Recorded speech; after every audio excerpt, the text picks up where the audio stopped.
Give me a few minutes to start up.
Good morning, everyone. We are coming to you live via Facebook streaming, via YouTube streaming, and also via Skype online. Each one of you is welcomed. With the technology, sometimes it takes a little time to get it on. Be spiritually rebellious. We like to be rebellious in our lives, but when it comes to religion or spirituality, we do not want to be rebellious. We want to follow the traditions. In life, you go on compromising at each moment and each situation without knowing, not only with the society but even with your family. This is normal, that happens with us on a day-to-day basis. Even people you love demand compromise. Nobody likes when you are an individual. You want to stand on your own decisions. Everybody wants to overcome you and dominate you. On a day-to-day basis, when we look into our lives, we find that husbands wants to dominate the wives. Wife wants to have her own way to dominate the husband. Parents want to dominate the children. Each wants things his or her own way. Simple thing. The husband wants deco in one way, wife wants in another way. And who rules? The dominant one rules the life's games. This goes on a day-to-day basis. Parents dominate the children, and the children also in their own way dominate the parents. When children are growing, the parents dominate. When the parents get old and the children becomes adult, they dominate. This process continuously goes on. There is a constant struggle going on in numerous ways, and where nobody is allowed to be just himself, and where to be oneself, being oneself, is considered a crime. We go on overlooking what truth is. We go on overlooking when truth is misinterpreted. Spirituality entails be rebellious when truth is misinterpreted. And most of the time truth is misinterpreted. And this is what a master teaches, is spiritual rebelliousness. And it requires tremendous courage to revolt against false and reassert and represent truth. But to accept the challenge and remain yourself in spite of all odds, there is a great joy and benediction in that. But we seldom do that. To keep your individuality intact, undamaged, in a society where everybody is trying to dominate, you need to be rebellious. A kind of a rebellion is necessary to live in the world. I do not think it is good to escape from such a society. Where would you escape to? To Himalayan mountains? To deep forest? You may think you are yourself, but that is a false notion, because there is no context in which you can put it to rest. The society creates a situation for test every moment. And here, to be just yourself, not out of arrogance, not out of your egoistic feeling, in the way of spirituality. This is what a master teaches you each finite moment. Every moment, a situation, a test comes in life. And there to be yourself, not out of arrogance, not out of your egoistic feeling, is indeed the way of spirituality. Is indeed the way of spirituality. Those who are arrogant will compromise, because there are people who are more arrogant than you, who can talk louder than you. Those who are egoistic will find sooner or later someone else who can crush them because he is more egoistic than you. There are difference of degrees. Difference of the degrees of arrogance and egoism.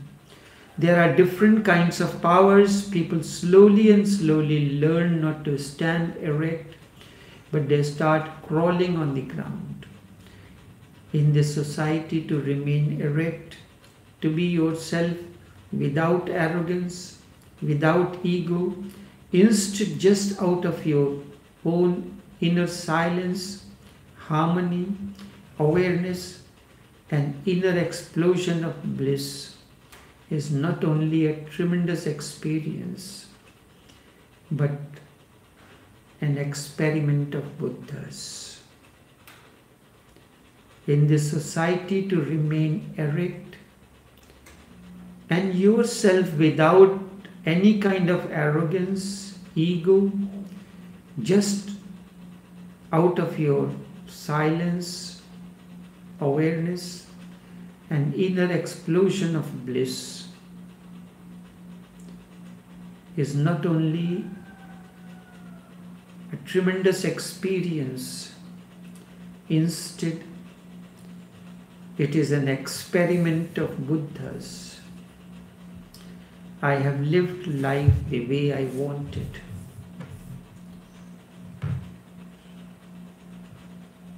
I have lived life the way I wanted. It was difficult, but in the end it is tremendously rewarding. It gave me the feeling that although society may be powerful, but if you have guts, no power can enslave you. No power can enslave you. They can kill you, even destroy you, but they cannot enslave you. And to be destroyed is not undignified. To be killed is not against your individuality or against your dignity or against your pride. The society can crucify a Jesus, kill an Al-Hilaj Mansoor or a Socrates or anyone else. In fact, their sacrifices will make you more and more authentically yourself. When I listen, read, remember the way it happened to Jesus or Al-Hilaj Mansoor or Socrates, it gives tremendous courage. And that's why I go on repeating these messages again and again. Deep down, you are a meditator and you have experienced bliss within you. Know your bliss within. You know your body can be taken away, but not your being. It cannot even be touched. Your immortality is sure. Therefore, I am adding to rebelliousness a new phenomenon, a new dimension. There have been meditators, but they escaped from the society. There have been rebellious people who were destroyed by the society, but I am bringing two great qualities together that world has never known before. This is the meeting or the merger of rebelliousness and meditativeness. The meeting of rebelliousness and religiousness together. To me, rebelliousness and religiousness are two sides of the same coin. And together these create a Jesus, a Buddha, an Al-Hilaj, a Vivekananda, a Socrates. There is no need to be afraid. Instead, gather courage from these. There is nothing that can be destroyed in you, and that which can be destroyed will be destroyed, whether you are in the mountains or in the forest or hiding in the monasteries. The body is going to be destroyed anyways one day. Body is going to be destroyed one day anyways. Therefore, there is no need on part of the body or the mind to be ready to be enslaved. This happens because you are not aware of anything more than the body-mind structure. You have only known the body-mind structure. The effort of the master is to make you aware of your immortality. Beyond the body and mind, there is your real existence. Once you are aware of the immortality within, then you will be the symphony of rebelliousness and religious and meditativeness. Once you have tasted the very source of your life, eternal, then nothing can make you do things which are not in tune with your own being. You will say yes only when you feel that this yes is not the yes of a slave, instead that of a man of freedom. When you can say yes out of your freedom, out of your deep understanding, you will say no if you see that saying yes will be only falling into slavery. But this is possible only if you become aware of your own being, if you become aware of your inner space, if you become aware of your immortality, if you become aware of something beyond the body-mind structure. In the past, rebels were only intellectually rebellious. We have known intellectual rebelliousness, and I teach you to be spiritually rebellious. And that makes a tremendous difference. Intellectual rebellion is superficial and can be purchased, but spiritual rebellion is not a commodity, available in the market. You have transcended the world, its duality, its conflicts, and all that is associated with it. Be in the world, but never let the world be within you. There is no need to escape the world. Instead of escaping, the better is to transcend the world. How do you transcend the world? Transcend the dualities, transcend the conflicts. Living in the world, go through all the fire because you know nothing can destroy you. This certainly can create a gathering of rebels without any establishment.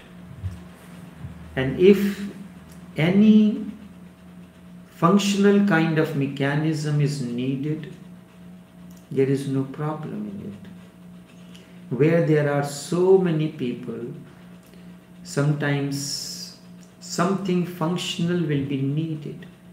You are dealing with so many people at home, in the society, and all around.